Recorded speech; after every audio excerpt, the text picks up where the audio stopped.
मायावती ने मिशन 2014 की तैयारियां शुरू कर दी हैं, वहीं बीएसपी ने भी 2014 पर ध्यान देना शुरू कर दिया है, जिसको लेके मायावती ने कड़े फैसले लेने शुरू कर दिए हैं। यूपी विधानसभा के चुनाव में समाजवादी पार्टी से हार के बाद अब बहुजन समाज पार्टी किसी तरह की कोई भी चूक नहीं करना चाहती है। अब बीएसपी के सामने चुनौती है 2014 की, जिसमें जीत और हार आगे की राजनीति की दशा और दिशा दोनों ही तय करेगी। यानी चाहे बीएसपी हो या फिर सपा, हर कोई अपना पूरा दम दिखाना चाहता है। इस कड़ी में बीएसपी भी कोई कोर कसर नहीं छोड़ना चाहती है। 2014 के लोकसभा चुनाव की तैयारी में जुटी मायावती ने आज गाज भी गिराना शुरू कर दिया है और माया के निशाने पर सबसे पहले आए प्रदेश अध्यक्ष स्वामी प्रसाद मौर्य।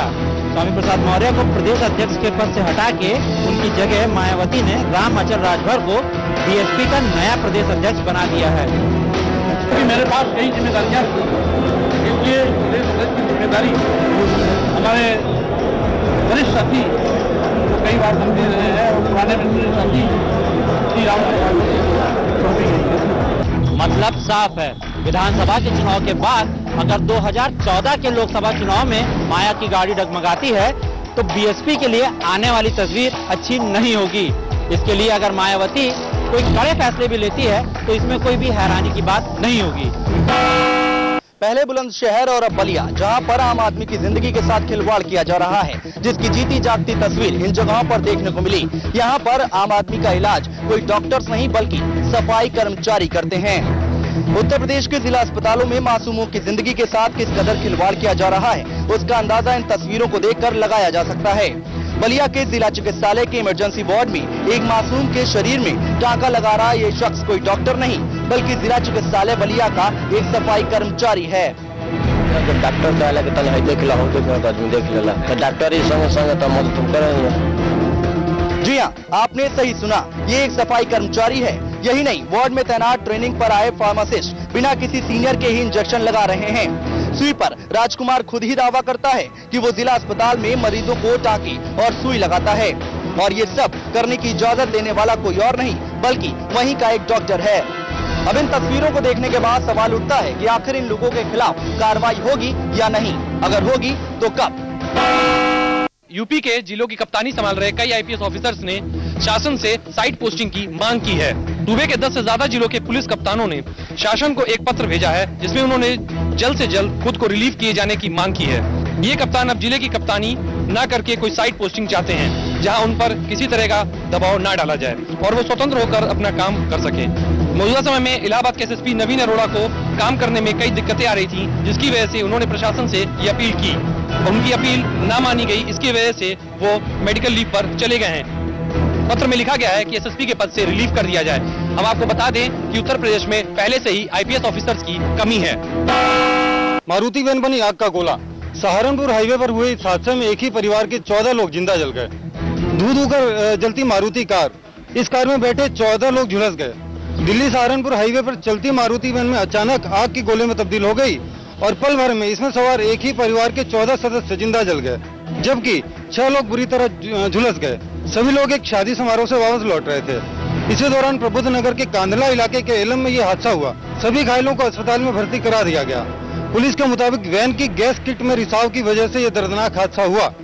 जानकारी के मुताबिक गाजियाबाद के लोनी का रहने वाला जमशेद अपने परिवार के 20 सदस्यों के साथ कांदला के इस्लामपुर गसौली गया था, जहां पर उसकी भांजी की शादी हो रही थी और जब वह शादी से वापस लौट रहा था तो यह हादसा हुआ।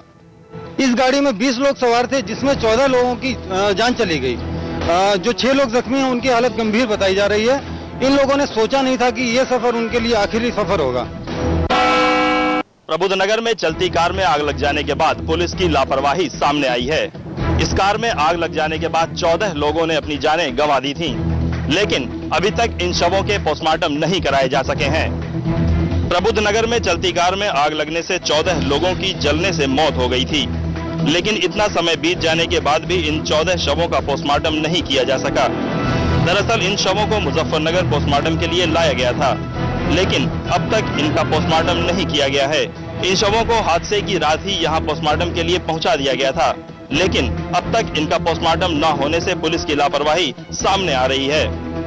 सवाल उठना लाजमी है कि आखिर अब तक पुलिस इन शवों के पोस्टमार्टम क्यों नहीं करा सकी? जो पोस्टमार्टम काफी पहले हो जाने चाहिए थे, वो अभी तक क्यों नहीं कराए जा सके? आखिर क्यों पुलिस इस मामले में लापरवाही दिखा रही है? ललितपुर में इन दिनों कच्ची शराब का धंधा जोरों से किया जा रहा है। प्रशासन इस पर नकेल कसने में नाकाम साबित हो रहा है। पुलिस को इस गुरख धंधे का पता न चल सके, इसके लिए कबूतरा जनजाति के लोग ऐसे ठिकाने बना रखे हैं जहां पुलिस का पहुंचना नामुमकिन था। लेकिन समाचार प्लस की टीम अपनी जान जोखिम में डालकर यहां पहुंची और कैद कर ली ऐसी तस्वीरें जिससे सबके होश उड़ गए।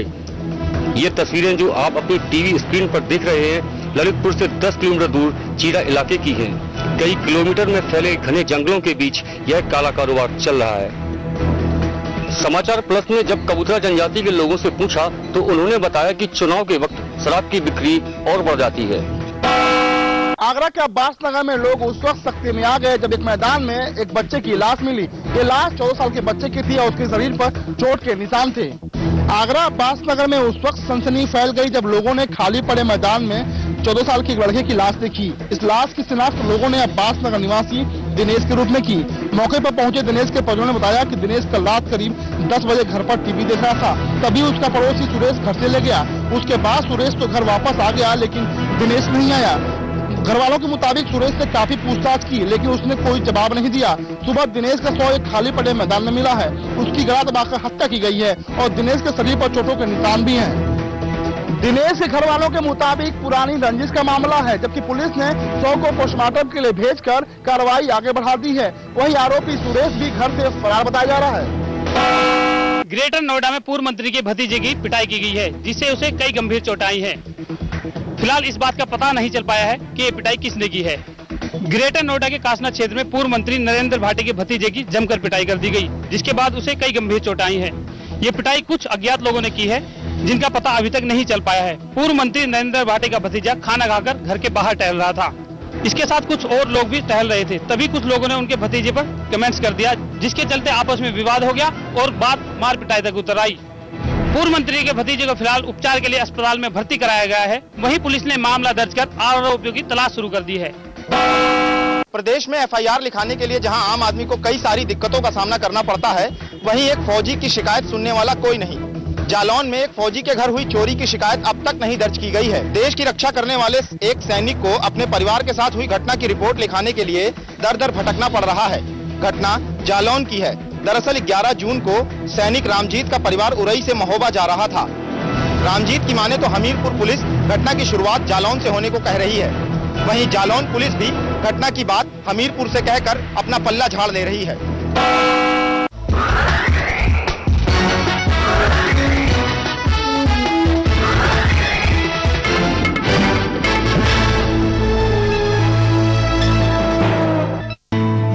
India's largest university, with 25,000 students from 26 states of India and 16 countries, 25 international tie-ups, placements in 300 corporates, hostel facility for 15,000 students, ranked amongst the top universities of India, 600-acre campus, lovely professional university, transforming education, transforming India.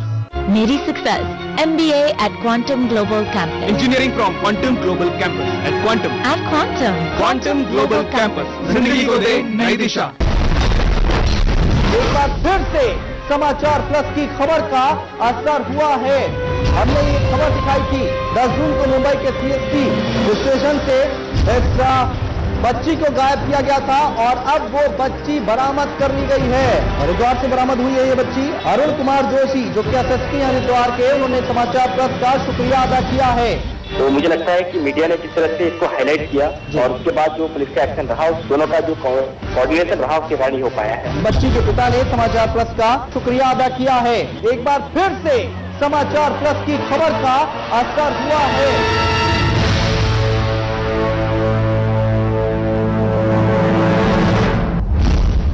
जब सारे channels कुछ और दिखा रहे थे, जब सारे channel संभावनाएं लगा रहे थे, तब हमने ये साबित कर दिया था 10:03 पर कि मुख्यमंत्री विजय बहुगुणा जीत गए हैं। इस वक्त समाचार प्लस के इस मंच से हम ये ऐलान कर रहे हैं कि मुख्यमंत्री विजय बहुगुणा उत्तराखंड के जो मुख्यमंत्री हैं वो सितारगंज के सरताज बन गए हैं। समाचार प्लस पर सबसे पहले, सबसे तेज। आपकी तेजी के लिए आपको बधाई, आपने चुप कर दिया सबसे तेज कौन। समाचार प्लस है आपका अपना चैनल, आपकी अपनी आवाज और खबर वही जो हमने कही।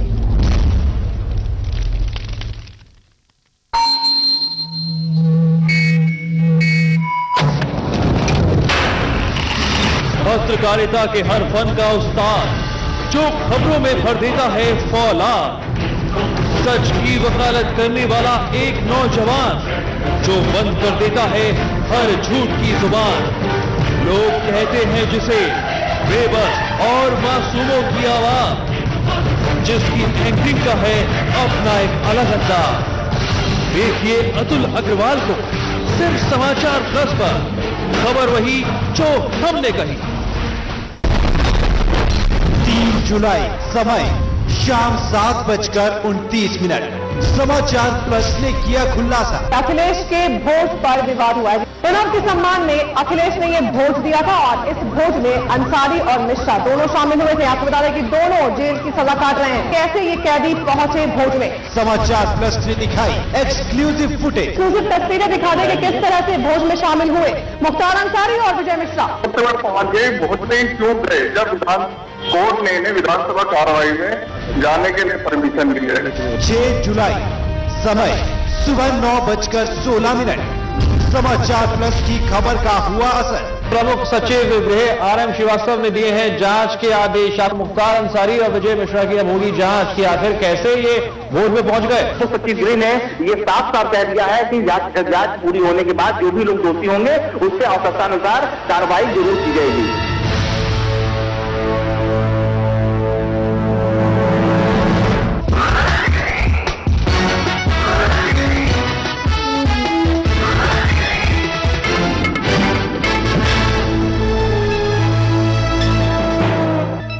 Higher education and research centre का कानून बनाए जाने के विरोध में देश भर के वकील हड़ताल पर हैं। इस 2 दिवसीय हड़ताल का असर आज मथुरा में भी देखने को मिला। आज मथुरा के जिला एवं सत्र न्यायालय में चारों तरफ सन्नाटा दिखाई दिया। वहीं दूर दूर से अपनी समस्याओं को लेकर आए लोगों को भी काफी दिक्कतों का सामना करना पड़ा। देश में अब तक कई बड़े रेल हादसे हुए हैं, जिनमें मालवाड़ एक्सप्रेस भी एक है, जिसमें 74 लोगों की मौत हुई थी, जिसको आज लोगों ने एक बरसी के रूप में मनाया है। देश की सबसे बड़ी रेल हादसों में एक मालवा रेल हादसे की बरसी के मौके पर लोगों ने मारे गए परिजनों को याद किया। 10 जुलाई को फतेहपुर के मालवा में हुए रेल हादसे में 74 लोगों की दर्दनाक मौत हो गई थी, जबकि सैकड़ों लोग घायल हो गए थे। 1 साल बाद लोगों ने हादसे में मारे गए लोगों को याद किया और उनका पिंडदान भी किया।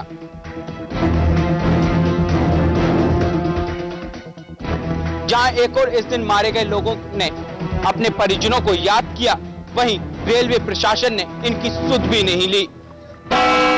उत्तराखंड में MBBS की पढ़ाई होगी मुफ्त। उत्तराखंड सरकार के इस फैसले की सराहना शिक्षा मंत्री हरक सिंह रावत ने की है। उत्तराखंड के शिक्षा मंत्री हरक सिंह रावत ने सरकार के इस फैसले की सराहना की है। प्रदेश में सरकारी खर्चे पर युवाओं को MBBS की पढ़ाई करवाने के सरकार के फैसले को हरक सिंह रावत ने अच्छा बताया है। लेकिन वहीं इस फैसले के बाद प्रदेश में आ रही मुश्किलों के चलते उन्होंने पढ़ने वाले बच्चों से एक अनुबंध कराने का फैसला किया है। दरअसल प्रदेश में मेडिकल की पढ़ाई करने वाले ज्यादातर बच्चे पढ़ाई के बाद प्रदेश में काम करने की बजाय दूसरी जगहों की ओर रुख कर लेते हैं। लिहाजा इसे रोकने के लिए हरक सिंह रावत का एक ऐसा अनुबंध लागू करना चाहते हैं जिसके चलते हर छात्र कम से कम 3 साल तक प्रदेश में ही अपनी सेवा दे सके। यानी साफ तौर पर शिक्षा मंत्री चाहते हैं कि उत्तराखंड के युवा पढ़ाई करने के बाद अपनी सेवा उत्तराखंड के लिए ही दें। श्रीनगर के कीर्तिनगर में सड़क के किनारे झाड़ियों में से एक 3 साल की बच्ची लोगों को मिली। ये बच्ची कौन है और यहाँ कहाँ से आई, ये किसी को पता नहीं।